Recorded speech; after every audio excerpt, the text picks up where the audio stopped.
Tras una década en la que Roma vivió aterrorizada por los bárbaros, el general Mario tomó el poder, convirtiendo un ejército de voluntarios en la mayor fuerza de combate que el mundo había conocido. Pero en el interior de la República se preparaba una sangrienta revolución. La muerte en el circo de los esclavos gladiadores era el deporte favorito en Roma.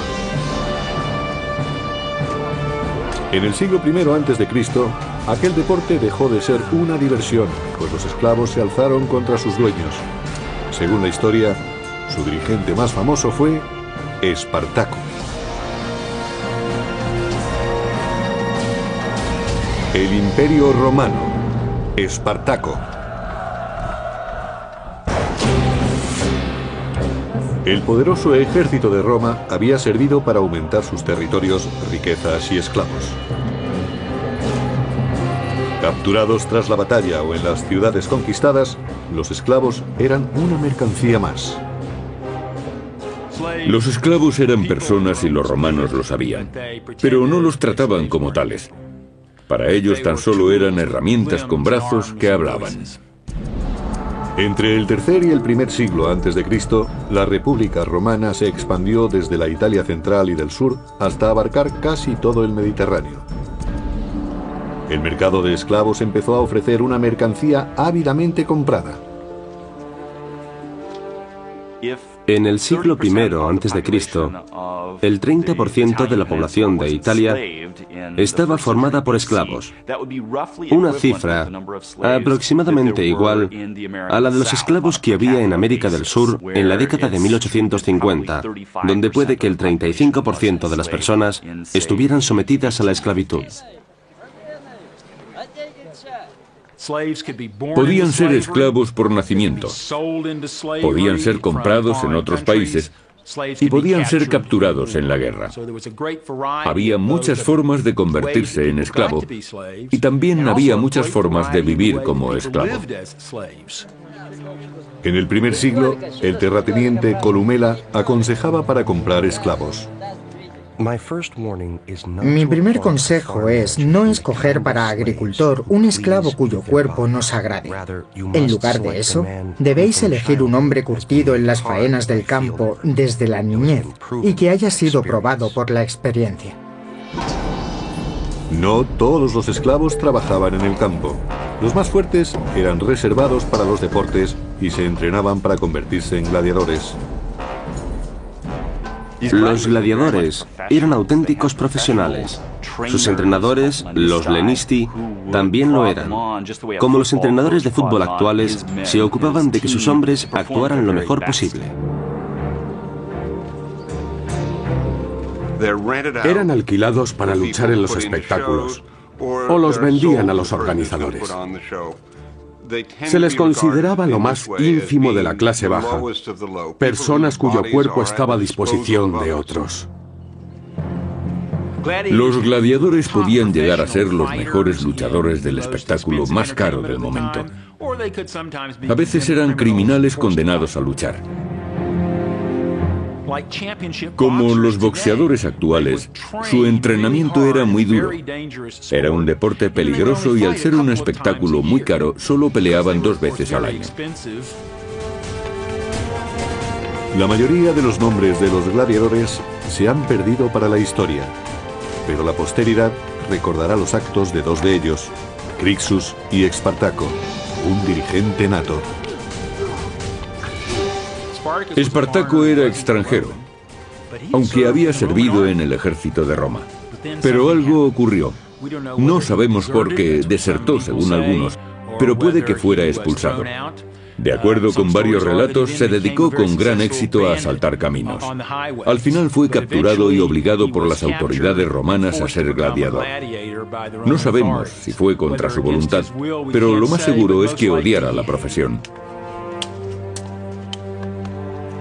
Según Plutarco, historiador biógrafo del segundo siglo, Espartaco no solo poseía una gran fuerza moral y corporal, sino que era más inteligente y noble que la suerte que tuvo. Fuera cual fuese la causa que llevó a Espartaco a la esclavitud, está claro que no se resignó. Crixus, otro esclavo, compartió su suerte con él.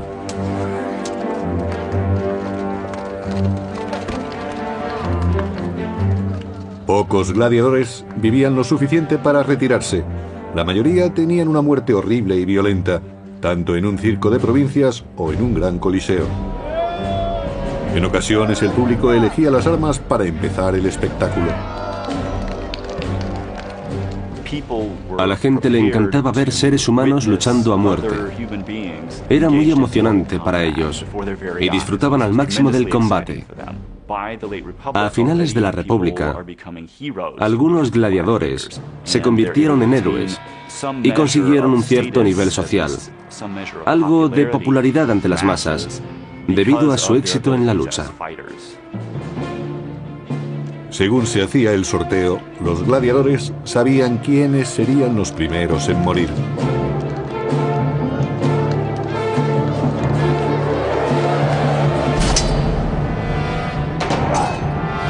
Para añadir emoción a los duelos, los gladiadores no llevaban armas equilibradas ni peleaban de la misma manera. Y según su forma de luchar, a veces su armadura no les protegía bien. Se entrenaban en el uso de sus armas particulares durante meses o años y se acercaban tanto a sus oponentes que veían el miedo en sus ojos y cómo les caía la saliva. El olor a sangre debía ser sobrecogedor, pero así se excitaba la multitud. Era el signo de que la vida de los gladiadores pendía de un hilo.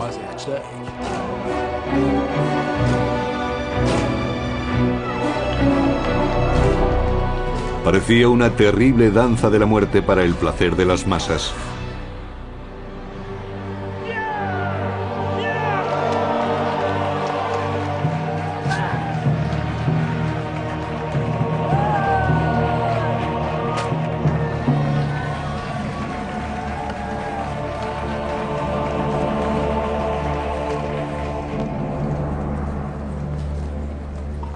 Pero en el año 73 a.C., en el Ludus, o escuela de gladiadores, un grupo de discípulos se cansó de recibir órdenes de sus guardianes. Decidieron que si tenían que morir, no sería en el circo. Maltratados y furiosos, conspiraron y aprovecharon sus artes combativas para tratar de cambiar su destino.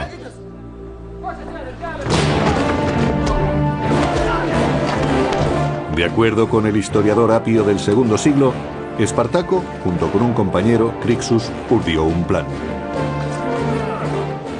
Persuadieron a unos 70 esclavos para arriesgar sus vidas y conseguir la libertad en lugar de que los exhibieran como recreo de otros.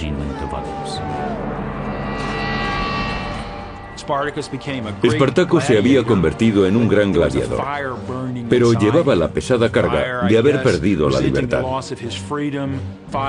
Tenía ansias de justicia y animó a sus compañeros gladiadores para que se rebelaran y así llegar a ser libres.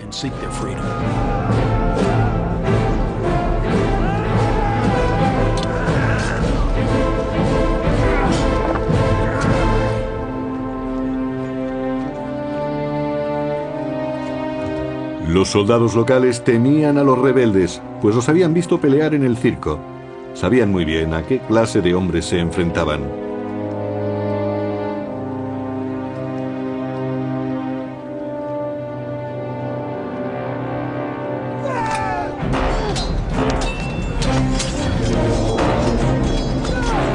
De acuerdo con el historiador Plutarco del segundo siglo, los gladiadores repelieron a los soldados que venían desde Capua y les quitaron sus armas, más adecuadas para el combate.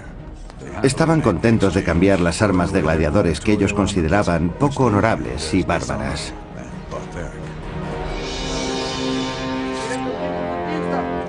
Como líder, Espartaco cambió la esclavitud por la guerra, dejando un reguero de cadáveres a su paso. Habiendo derrotado a los soldados locales, Espartaco partió de Capua con su ejército de esclavos hacia el monte Vesubio, donde buscó refugio y acampó. Espartaco, junto con otro conspirador, Crixus, escapó de las autoridades romanas, pero debía preparar a sus hombres para los inevitables combates que se avecinaban.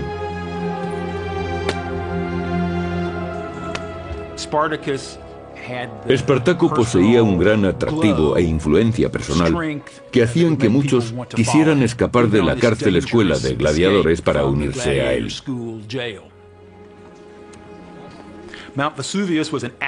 El Vesubio era un volcán activo, un peligroso escondite. Pero Espartaco sabía que allí podrían hacerse fuertes hasta que se organizaran y concibieran un plan. Un mensajero informó a Espartaco de que los romanos habían acampado a los pies del monte para sitiarlos. El Senado había mandado al propetor Claudio Glaber para que rodeara a los rebeldes y pusiera fin a la sublevación. Consiguió que Espartaco y su incipiente grupo de rebeldes retrocedieran hacia la cima de la montaña. El lugar era muy reducido y Claudio Glaber creyó que no tendría problemas para eliminarlos en el Vesubio. Según describió Plutarco, Claudio ordenó a sus soldados que bloquearan la única y difícil ruta de acceso a la cima. El resto de la montaña estaba formado por empinados e inaccesibles riscos. el único paso que Espartaco y los esclavos fugitivos tenían que bajar estaba bloqueado. En el año 73 a.C., Espartaco y Crixus se negaron a morir peleando en el circo. Juntos dirigieron una rebelión de esclavos, pero se encontraron junto a los proscritos acorralados por el propio Claudio en el monte Vesubio, al sur de Italia. En lo alto de la montaña, Espartaco y sus hombres prepararon un brillante plan, según cuenta Plutarco en una de sus crónicas. Los esclavos cortaron parte de las parras e hicieron escalas con ellas. Eran resistentes y lo suficientemente largas para atarlas en la cima de los precipicios y llegar hasta el pie de la montaña. Un hecho interesante del comienzo de la revuelta de Espartaco es que parecía conocer el terreno mejor que sus enemigos, en parte gracias a los pastores que vivían cerca del Vesubio y simpatizaron con su causa. Probablemente los primeros esclavos campesinos que se unieron a Espartaco y a su grupo fueron pastores que vivían solos y tenían armas. Estaban en buenas condiciones físicas y se convirtieron en soldados de su ejército de gladiadores. Espartaco y su creciente legión consiguieron bajar por el precipicio y situarse tras el campamento de Claudio. Los romanos habían subestimado la capacidad de los esclavos. Hay que tener en cuenta que quienes trataban de acabar con ellos se parecían más al ejército de Pancho Villa que a las legiones de César. No formaban parte del ejército regular. Y los oficiales no eran muy buenos, ni siquiera conocerían bien el terreno. Allí solo dirigían a los esclavos. Los romanos sobrepasaban ampliamente a los sublevados, pero los gladiadores dejaron bien patente su ingenio y odio hacia los opresores de Roma. El golpe de gracia a aquellos miles de soldados romanos con su jefe al frente se lo asestó una pequeña banda de gladiadores que les atacaron por la retaguardia, después de haber descendido por un precipicio con unas escalas hechas de parra silvestre.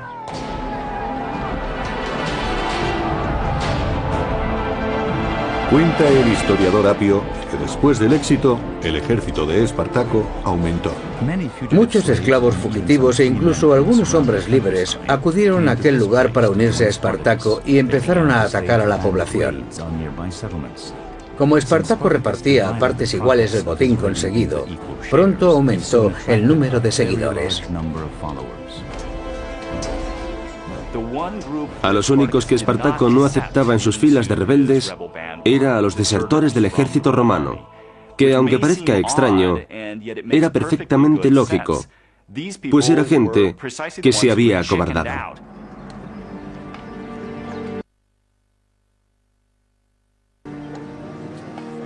De acuerdo con Florus, autor del siglo II, la diaria los convirtió en ejército regular. Fabricaron toscos escudos con ramas cubiertas de pieles, así como espadas y lanzas que forjaron con las cadenas de los barracones de esclavos. Lo que Espartaco y sus hombres no podían fabricar, lo cogían de los cadáveres romanos. Lo sorprendente de la rebelión de Espartaco es que los esclavos que habían sido entrenados para gladiadores se convirtieron enseguida en soldados. Eso no significa que combatieran como el ejército romano, aunque según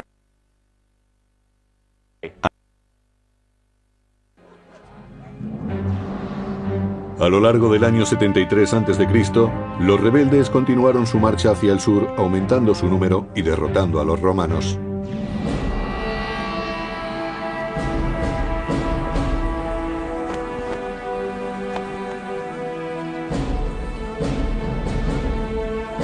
El Senado recurrió a otro magistrado para detenerlos, el pretor Publio Varinio. Jinete entusiasta, Varinio llevó con él su mejor semental, junto al símbolo tradicional del poder de Roma, las fasces, un haz de varas que rodeaban un hacha. Era el símbolo del poder de los magistrados. Con él hacían cumplir la ley. Las varas para azotar a los culpados y el hacha para la pena capital.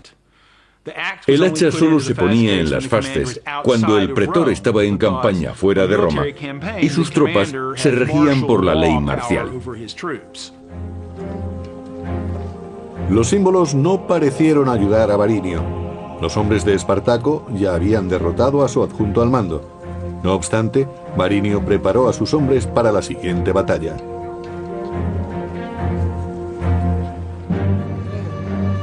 Espartaco, conocedor de la estrategia romana, iba un paso por delante, según cuenta el historiador Salustio. Para evitar un ataque sorpresa mientras asaltaban el campo, los rebeldes ponían cadáveres fuera del campamento. Así los romanos creían que había hombres montando guardia.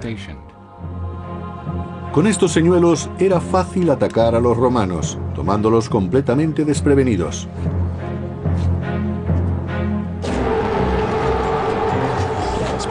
El ejército de Espartaco era temible. Lo formaban gladiadores magníficamente entrenados, con gran experiencia y sedientos de venganza. Los hombres querían libertad, pero también querían demostrar a sus dueños romanos que eran personas, no herramientas.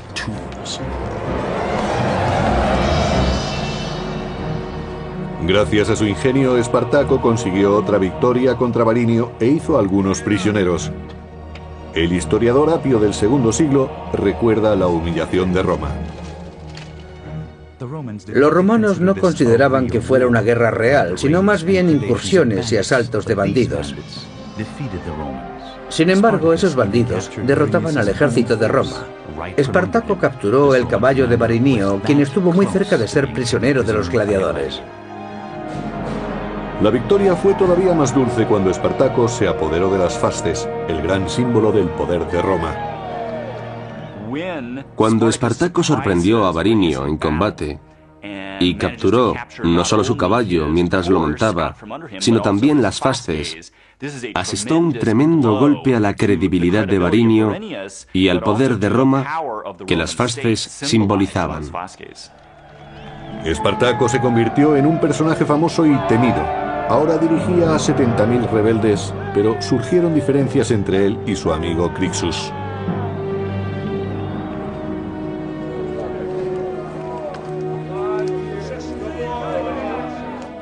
Espartaco estaba demostrando a los romanos que era tan bueno como ellos. Había luchado en el ejército de Roma, sabía lo que era la libertad y valoraba por igual la vida y la muerte de todos los hombres, ya fueran libres o esclavos. A Crixus le consumía su deseo de venganza y no mostró ninguna piedad con los soldados romanos capturados, según relata el historiador Orosio del siglo V. Organizaban luchas entre gladiadores con los prisioneros que habían capturado. Antes ellos habían sido el espectáculo y ahora eran los espectadores.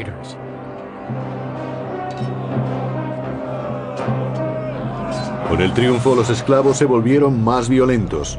Crixus los espoleaba mientras Espartaco pedía orden. Su cohesión empezó a flaquear.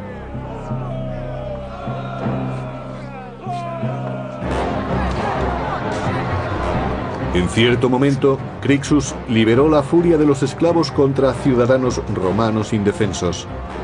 El historiador Salustio describe lo ocurrido. Los esclavos fugitivos se dedicaron inmediatamente a violar mujeres jóvenes o mujeres casadas y a matar a las que trataban de resistirse. Espartaco fue impotente para detenerlos, incluso pidiéndoles repetidas veces que se contuvieran.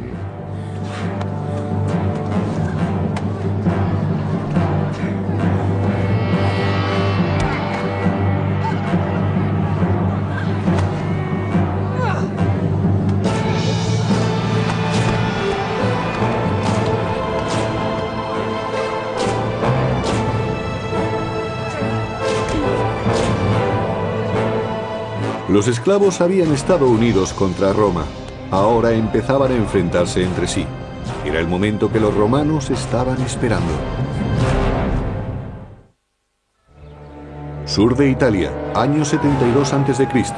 Espartaco y su ejército de rebeldes habían derrotado y humillado a los soldados romanos enviados a detenerlos. Pero su camarada Crixus quería imponer su autoridad. Se avecinaba un conflicto interno.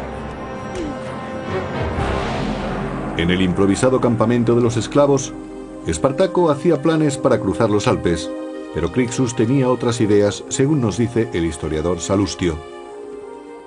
Crixus y sus hombres querían ir directamente contra el enemigo para forzar una batalla frontal. Espartaco, por su parte, prefería actuar de otra manera. Crixus desafió abiertamente el liderazgo de su amigo. Algo interesante del levantamiento de Espartaco es que no parecía tener un plan preconcebido. Donde se encontrara le seguían millares de personas, pero ello implicaba ir de un lugar a otro para conseguir comida para todos. Impaciente, Crixus abandonó el campamento llevándose a un grupo de rebeldes. Espartaco se encontraba solo al mando de sus tropas.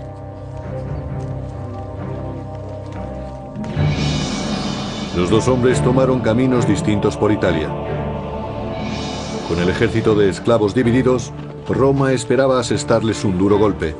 Los cónsules Lucio Gelio Publicola y Cneo Cornelio Lentulo se reunieron para preparar la estrategia. Los romanos entendían que los esclavos eran seres infrahumanos, pero al mismo tiempo reconocían que tenían un gran éxito luchando contra ellos. Resultaba una pesadilla que aquellos esclavos les derrotaran una y otra vez en el campo de batalla. Aquella desordenada revuelta se convertía en una auténtica guerra, lo que exigía un plan de batalla.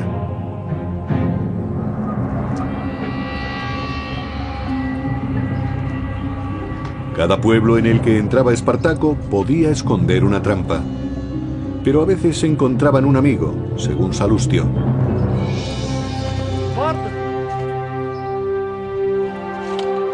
Muchos esclavos de los pueblos por donde pasaban eran sus aliados naturales y le ofrecían objetos que sus dueños habían escondido. A veces, ellos mismos sacaban a sus amos de los escondites. Esos nobles eran entregados a los sublevados para humillar todavía más a la aristocracia republicana. Los esclavos proporcionaban comida y armas a Espartaco y algunos se apuntaban a la causa. Pero Roma estaba tomando medidas urgentemente.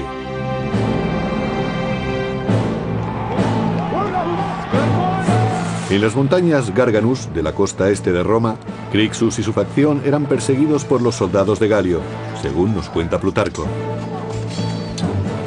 Galio realizó un ataque sorpresa contra Crixus que, debido a su arrogancia, se había separado de Espartaco. De acuerdo con el historiador Apio, Crixus tenía bajo su mando 30.000 hombres. 2/3 de ellos perecieron, incluyendo a Crixus.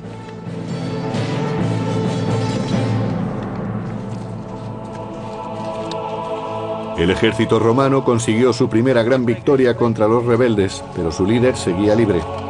Los romanos no querían perder tiempo, y después de la matanza se dispusieron a vencer a Espartaco. Organizando un movimiento en pinza, los pretores Galio y Lentulo acamparon a ambos lados del paso de montaña esperando caer sobre su presa. Pero su plan no bastaba contra un ejército de esclavos desesperados.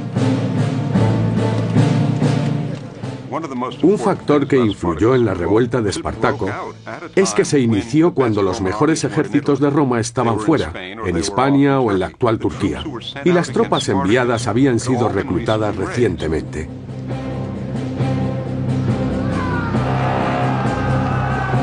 Según el historiador Apio, Espartaco atacó y derrotó una legión tras otra. Los romanos se vieron forzados a escapar con un gran desorden en el campo de batalla.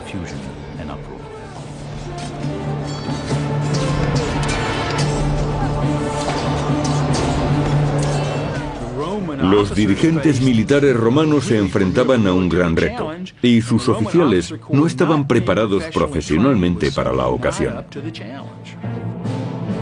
De nuevo Espartaco obtenía otra victoria frente al ejército romano.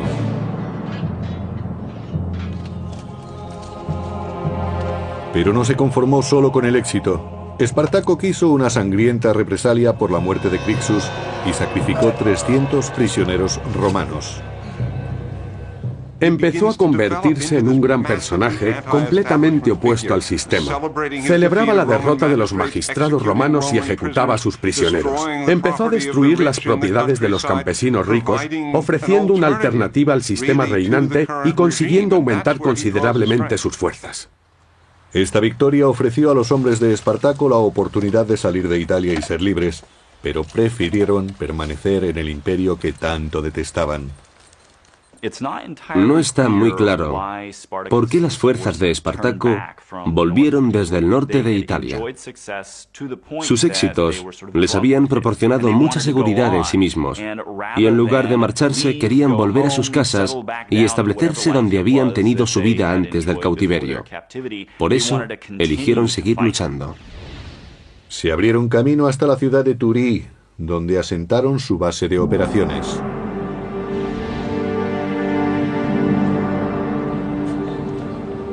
Al tercer año de la rebelión de los esclavos, Roma estaba desesperada. El Senado llamó a Marco Licinio Craso, un noble rico al que le gustaba la gloria tanto como el dinero.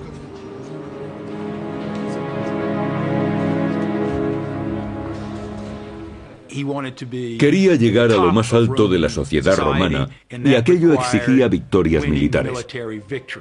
Por eso ansiaba derrotar a Espartaco. Creía que sería fácil, pues los esclavos, después de todo, no podían representar un grave peligro.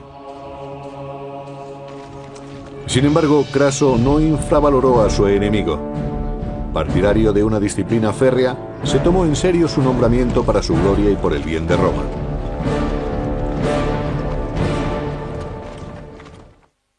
El creciente ejército de Espartaco, formado por esclavos rebeldes, estaba ahora bien organizado y parecía invencible. Pero Marco Licinio Craso se había propuesto destruirlo con sus fuerzas, que eran considerables. Sin embargo, Craso vio que sus soldados eran indisciplinados, cobardes y proclives a retirarse en batalla. Craso no estaba dispuesto a tolerarlo, y después de sufrir una derrota humillante ante los rebeldes, tomó medidas muy duras.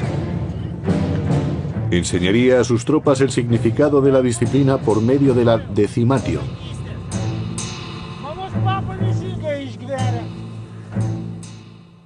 La decimatio era un terrible castigo por el que se elegía, al azar, 1 de cada 10 hombres. Puede que el elegido no hubiera huido o que siguiera luchando mientras escapaba el resto de la unidad. Pero si no había testigos, podía ser elegido como el 10º hombre. La muerte del elegido era horrible. Sus compañeros lo apaleaban con garrotes hasta matarlo. No era una muerte rápida, fácil u honorable. No se le acuchillaba o se le permitía suicidarse. La desgracia caía sobre el elegido y se le apaleaba durante mucho tiempo hasta que moría. Gracias a la decimatio, Craso consiguió que sus soldados le temieran más a él que a Espartaco, su enemigo. El castigo estaba dirigido a avergonzar tanto a los hombres que iban a morir, aunque no se hubieran acobardado, como a los que los apaleaban. 4000 hombres murieron de esa horrible manera en nombre de la disciplina, pero semejante brutalidad consiguió su objetivo. Craso venció a los rebeldes en su siguiente combate.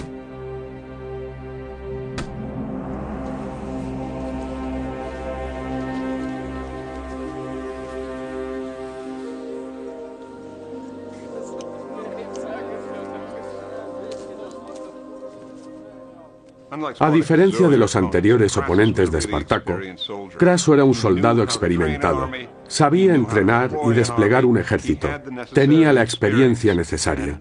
Por primera vez, Espartaco se iba a enfrentar a un auténtico general romano, no a un político que dirigía un grupo sin experiencia.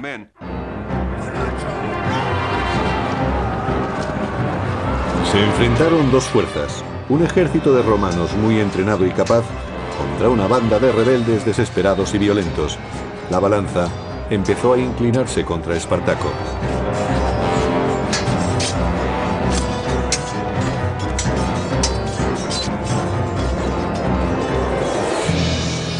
Perseguidos por el ejército de Craso, los esclavos escaparon hacia el sur, pero Espartaco ya tenía pensado su siguiente movimiento. Los piratas controlaban las aguas que rodeaban Italia y, al igual que Espartaco, desafiaban las leyes de Roma o cualquier otra ley. Solo les interesaba el oro y el tráfico de esclavos. Espartaco les envió mensajeros para negociar. Espartaco hizo todo lo posible por sacar a sus hombres de Italia para que fueran libres. Desesperado, finalmente hizo un trato con el demonio, con los piratas cilicios. Cilicia formaba parte de lo que se conoce como Turquía en la actualidad. Esos piratas eran muy famosos por sus ataques a los barcos. También eran muy conocidos en el Mediterráneo como traficantes de esclavos. Ganaban mucho dinero capturando y vendiendo esclavos.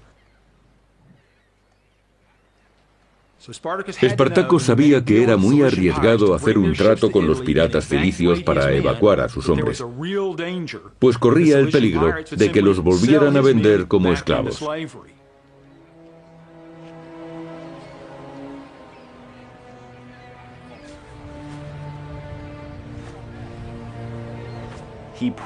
Probablemente tenía pensado llegar hasta Sicilia y ocupar la isla para establecerse en ella, formando un nuevo estado y así poder organizarse. De este modo, los rebeldes podrían enfrentarse a Roma teniendo algo de ventaja a su favor. Los esclavos y los piratas sellaron un trato. Los cilicios transportarían 2000 esclavos a Mesina, Sicilia. Espartaco confiaba en extender la rebelión mientras eludía a las tropas de Craso. No tenían tiempo que perder. Las legiones de Craso se aproximaban y habían preparado una trampa para masacrar a los esclavos.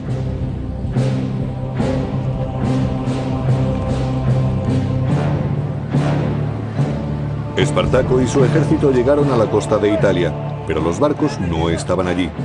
Los piratas los habían traicionado y los romanos estaban cada vez más cerca.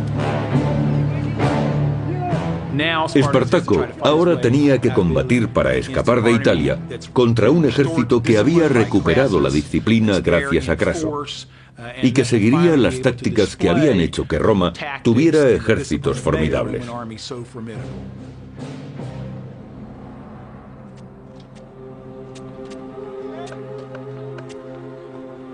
Craso actuó con inteligencia. Conocía la fuerza del contrario y sabía que el tiempo obraba en su favor. Agotaría a los sublevados encerrándolos tras una muralla, según cuenta Plutarco.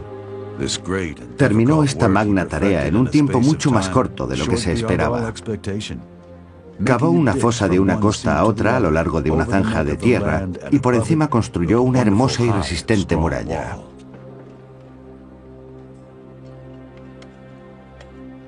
Craso era un auténtico general romano que, entre otras cosas, sabía cómo usar las fortificaciones de campo, y eso es lo que hizo contra Espartaco. La muralla era inmensa. Tenía 55 kilómetros de longitud y 3 metros de alto, según Plutarco. Cuando los suministros empezaron a escasear y Espartaco quiso salir de la península, reparó en el obstáculo que presentaba la muralla. Espartaco se vio forzado a permanecer en tierra. Cada intento de ir al norte fue abortado por la muralla. Después de 3 años de libertad, los rebeldes habían sido enjaulados. Pero el Senado, que había mandado a Craso para poner un fin rápido a la rebelión, estaba cansado de esperar resultados, según el historiador Apio. Cuando los romanos se enteraron de las tácticas de Craso, opinaron que no merecía la pena que prolongara sus trabajos contra los gladiadores. Un mensajero llevó a Craso injuriosas noticias de Roma. El Senado había perdido su fe en él y confiaba ahora la misión a su gran rival. El general Pompeyo el Grande regresaba de Hispania convertido en héroe tras sofocar un levantamiento. Se le ordenó entonces aplastar una revuelta que duraba demasiado tiempo. Probablemente Pompeyo era uno de los mejores generales que tuvo Roma. Y como Craso, era muy ambicioso, aunque tenía mejor reputación militar. Sentía debilidad por lo teatral. Era su forma de darse a conocer en el mundo romano. Tenía un don para las relaciones públicas que otros políticos de su tiempo no tenían. Ahora se disponía a vencer a Espartaco y a arrebatarle la gloria a Craso. Pero no lo conseguiría si éste se le adelantaba. Eran 2 perros tras la misma liebre. Año 71 a.C. Abandonado por los piratas en el extremo sur de Italia, el ejército de Espartaco estaba sitiado por las tropas del general Craso. Y además acudía Pompeyo, una nueva amenaza para el honor de Craso y de la existencia de Espartaco. Pero Espartaco no se quedó inmóvil y trató de romper el cerco que Craso le había puesto.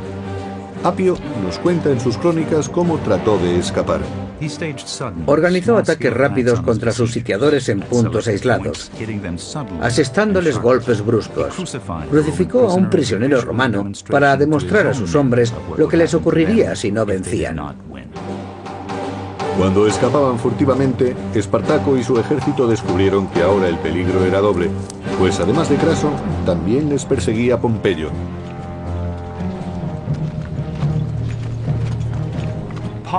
Pompeyo tenía fama de ser una persona a la que le gustaba poner el punto final.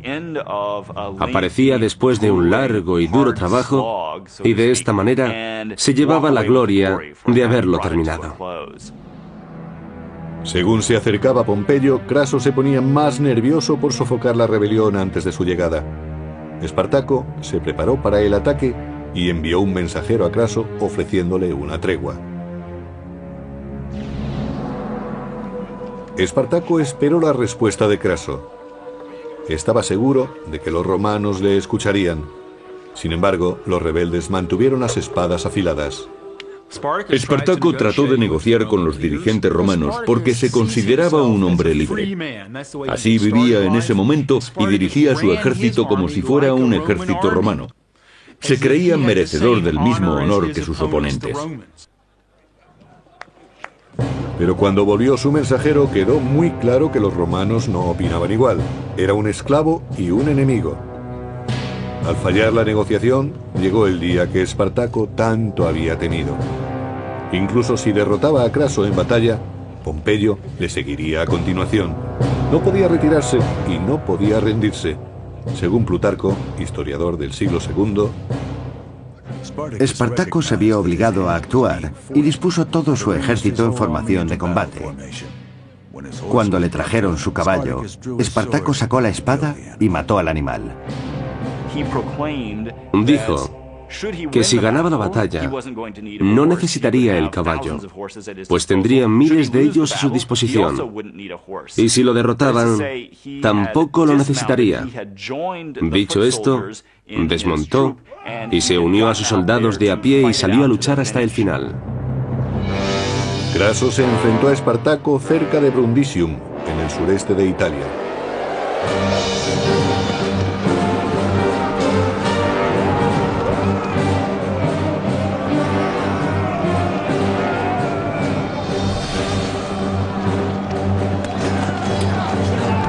La batalla comenzó. 3 años de revueltas habían conducido a este enfrentamiento decisivo entre Craso y Espartaco, el mayor combate entre dos grandes ejércitos.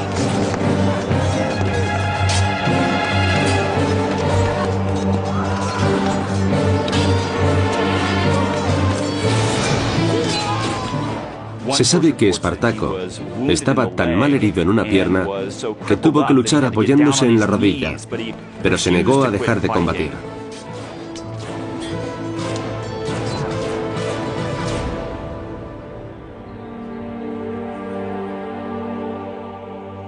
Según el historiador Apio, la matanza fue tan grande que no era posible contar los muertos.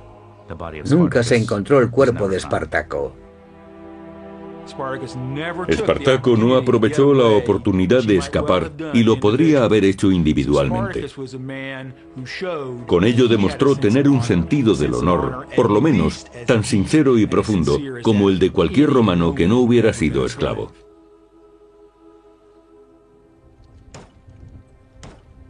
Craso persiguió a los supervivientes y mató a todos los que encontró excepto a 6.000 que capturó y crucificó a lo largo de la vía principal que conducía a Roma.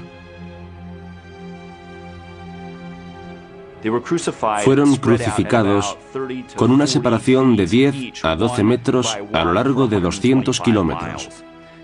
Podemos imaginar el olor y la visión tan terribles que tenían los que pasaban por aquel camino.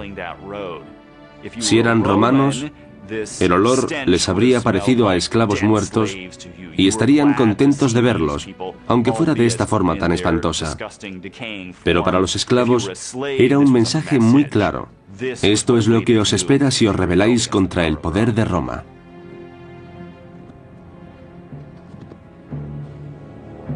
Craso sofocó la rebelión de los esclavos, pero Pompeyo, fiel a sus costumbres, aprovechó la oportunidad de reír el último. Pompeyo se las arregló para aparecer en el último momento y dar caza a unos 5.000 gladiadores que escaparon de aquel gran combate, y capturó o mató a los que quedaban. A continuación, según Plutarco, Pompeyo se aseguró de recibir los honores. Pompeyo escribió al Senado y dijo que Craso había derrotado en combate a los gladiadores, pero él había conseguido extinguir la guerra hasta su raíz. La carrera de Pompeyo es muy interesante. De hecho, una vez fue acusado de ser un oportunista por aprovecharse de los méritos de otros. Los romanos se apresuraron en dejar atrás aquella terrible rebelión de esclavos. Pompeyo recibió el más alto honor de Roma por su trabajo en Hispania. Craso recibió una mera mención de honor por sus esfuerzos contra esclavos comunes que habían aterrorizado a Roma.